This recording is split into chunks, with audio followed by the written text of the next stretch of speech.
नमस्कार, मैं हूं निखिल और पिक्स पॉलिटिको के सभी दर्शकों को मेरा प्रणाम। राजनीति पर बातें करते हैं, कुछ बातें ऐसी जो आज की पीढ़ी ने ना सुनी हो। आज हमारे साथ एक बार फिर वरिष्ठ पत्रकार सुरेश व्यास जी हैं। एक नारा तब इंदिरा गांधी पे बड़ा चर्चित हुआ था कि एक शेरनी 100 लंगूर। इस पूरे नारे की कहानी आज हमें सुना रहे हैं सुरेश जी व्यास। सुरेश जी, ये नारा बड़ा फेमस हुआ, हमारे बाद की जो पीढ़ी रही है खासतौर पर उन्होंने ये नारा नहीं सुना होगा कि एक शेरनी 100 लंगूर। दरअसल ये पूरा किस्सा क्या है, ये संक्षिप्त में एक बार बताइएगा। देश की आजादी के बाद में कांग्रेस का आधिपत्य रहा, लगातार सत्ता में रही, लेकिन इंदिरा गांधी ने आपातकाल लगाया। उसके बाद में देश में एक जन आंदोलन खड़ा हुआ, इसको जेपी मूवमेंट बोलते हैं। और जेपी मूवमेंट का नतीजा यह हुआ कि देश में पहली गैर कांग्रेसी सरकार जनता पार्टी की बनी। और उस सरकार में चूंकि इमरजेंसी के प्रति लोगों में गुस्सा था, तो एक थंपिंग मेजोरिटी के साथ में वो सरकार बनी। और जब वो सरकार चल रही थी तो उसी दौरान उनमें फ्रैक्शंस भी शुरू हो गए। तो एक इंदिरा गांधी बुरी तरीके से हारी थी इमरजेंसी के बाद में। कांग्रेस के कई बड़े छत्रप जो है वो उसमें बुरी तरीके से हारे थे। और ये एक स्थिति तो ये हो गई थी कि कांग्रेस पे के चुनाव पे टिकट पे कोई चुनाव लड़ना नहीं चाहता था।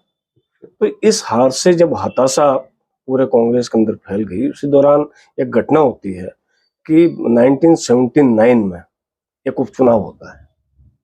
और उस चुनाव में इंदिरा गांधी चिकमंगलुरु से खड़ी होती है पार्लियामेंट में पहुंचने के लिए। चिकमंगलुरु कर्नाटक का एक हिस्सा है। और उस वक्त कर्नाटक के जो मुख्यमंत्री थे वो डी देवराज अरस थे। उन्होंने इंदिरा गांधी का पूरा साथ दिया और चिकमंगलुरु चुनाव बहुत अच्छी मेजोरिटी के साथ में इंदिरा गांधी से जीत गई।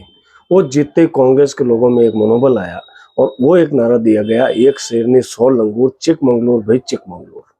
और ये नारा जो है वो लगातार जब जनता पार्टी की सरकार का पतन हो गया और 1980 में वापस चुनाव हुए, उस चुनाव में भी इस नारे का एक इम्पैक्ट रहा। और हर बार मतलब जब इंदिरा गांधी चूंकि वापस पावर में आने के लिए थी और इंदिरा गांधी ने अपनी ताकत वापस, चूंकि एक उपचुनाव जीता था, लेकिन उसने पूरे देश के कार्यकर्ताओं के अंदर मनोबल भर दिया। और वो मनोबल भरने का कारण जो है वो एक नारा था। तो चुनाव में, राजनीति में नारा कितना महत्वपूर्ण होता है वो इस नारे ने साबित किया कि एक शेरनी 100 लंगूर, चिकमंगलुरु भाई चिकमंगलुरु। चिकमंगलुरु इसलिए कि चिकमंगलुरु से इंदिरा गांधी जीती थी। और एक शेरनी, इंदिरा गांधी को शेरनी की संख्या दी गई। राजनीति में आज भी उन्हें आयरन लेडी कहा जाता है। तो 100 लंगूर के पीछे ये था कि भाई सारे दलों का एक गठबंधन हुआ था उस वक्त, जनता पार्टी बनी और एक उस गठबंधन के तहत जो है वो सारे दल जो है वो इसमें शामिल हुए, जिसमें जनसंघ भी था। और जनसंघ ही एकमात्र ऐसा विरोधी दल था जो कांग्रेस को आजादी के बाद से लगातार टक्कर दे रहा था। हालांकि कई क्षेत्रीय दल भी आए थे, लेकिन जो दबदबा कांग्रेस के सामने जनसंघ ने दिखाया वो कोई और पार्टी दिखा नहीं सकी। लेकिन 1975 के इमरजेंसी के बाद 77 में जो चुनाव हुआ उसमें सारी पार्टियां जयप्रकाश नारायण के आंदोलन से एक हुई।